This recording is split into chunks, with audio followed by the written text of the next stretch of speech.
O ito siya, Pop Smart. Umandar naman siya sa kickstart. Kaso nga lang sa battery ayaw talaga. Ayan, umandar o. Then may error code siya. Yun na yung binanggit ko sa'yo na error code is 0562.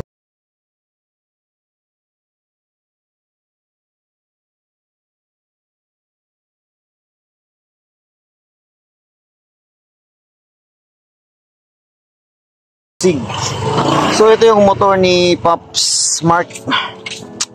Ako di daw mandar. Simula nung nagbabagyo, yun di daw mandar na. So tinawag tayo kasi pinahiram niya to sa utol niya dito sa Mercedes. Pero taga Montalban talaga si Pops. Ako yung nag-upgrade ng panggilid nito nun. So ito, i-check ko lang. I-check ko kung mapagana ko to, mapaandar ko pa to. Kasi meron silang hinandang starter motor pala to. Baka starter motor yung problema nito. So i-check ko pa to mga Pops. Inalawang na Okay. So ito siya Pops no. Minanual ano ko na siya. Diagnose. So ang lumalabas is kuan ito. I-try natin 2, 3. So ang lumalabas ito mga katropaps. 1, 2, 3, 4, 5, 6, 7, 8, 9, 0. 1, 2, 3, 4, 5. So 5 po yun. 1, 2, 3, 4, 5, 6, 1, 2. So ang lumalabas mga katropaps is nasa 0562. So system low voltage yung lumalabas sa diagnose no. Ipinalit ko na rin yung battery niya, battery ko. Kaso nga lang ganun pa rin, ang hina talaga ng sparking niya dito sa dapat dito malakas sana to. Ito, itong dalawa na to. Ayan napakahina So ang sinyalis na ganito is it's either regulator, yung charging system niya. So yun lang yung pinakakuan nito. Kasi goods naman, umiikot naman tong starter motor niya.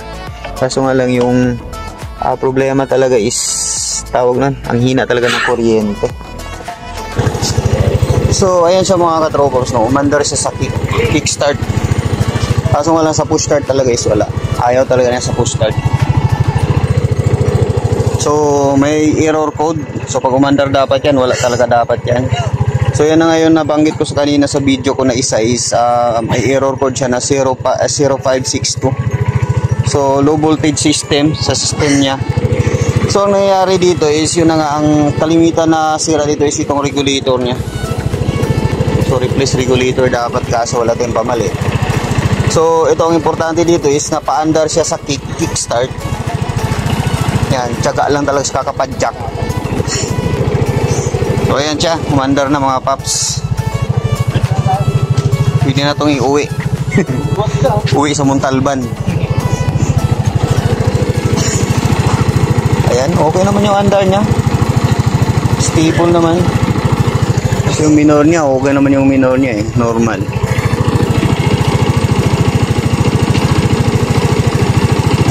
So ayan siya.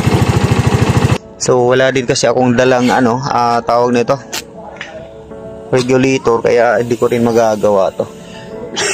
Kailangan ng regulator to bago.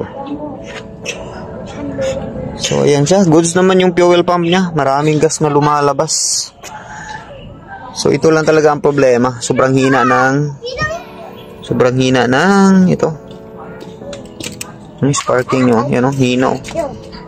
Dapat pumipitik-pitik talaga yan sa sobrang lakas kasi bago yung battery ko. Okay, sure ko lang sa inyo mga Pops, baka ma-encounter nyo to.